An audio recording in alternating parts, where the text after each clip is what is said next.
I want to go over some basics of charting. This is the Standard & Poor's 500 through stock charts. And this would be as of today, April the 11th, 2012, as I'm recording this. And what I've depicted here is a chart, as I indicated, of the S&P 500. And as you can see, this is what we would consider to be a bar chart, which indicates the high, the low, and the close for the day. And this goes back, back to approximately May. Goes back just about 12 months. And you can see what I've done here is that I've indicated what I refer to as a bullish support line, which we'll go over in class. And bullish support line just connects lows, two consecutive lows. And I've just drawn that line straight through the low here in October 2011 and this low here in December 2011.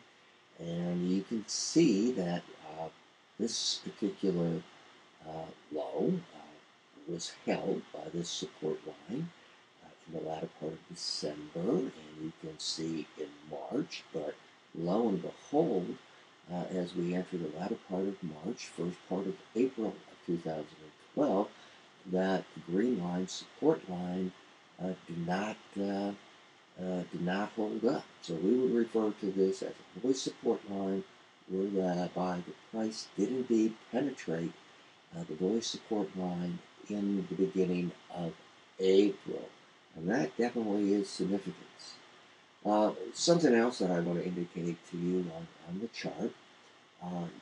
Look over here. I have an exponential moving average of 50, an exponential moving average of 200.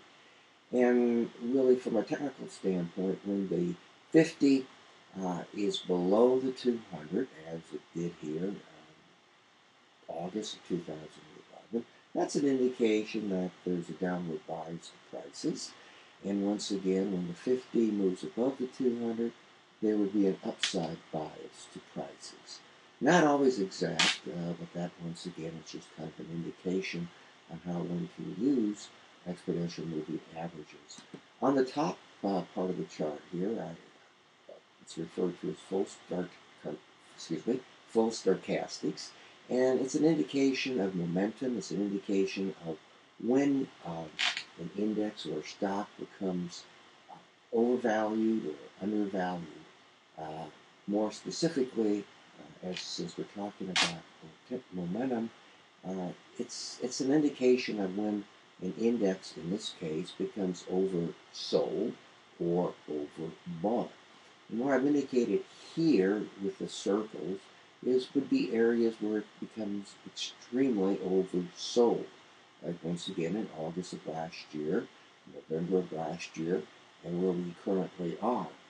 Likewise, this RSI down here is making reference to relative strength, which, like the full stochastics, is a momentum indicator, which is used to identify oversold, overbought.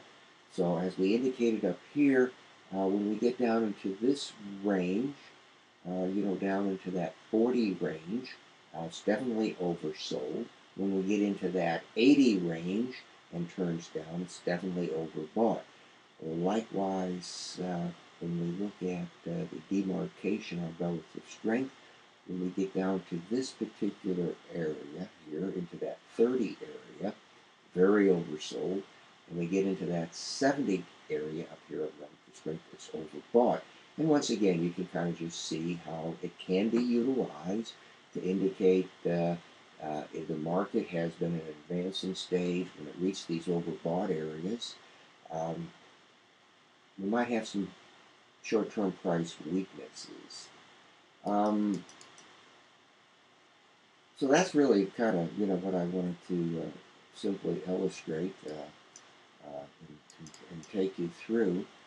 Again, just some very, very short-term indication on what we refer to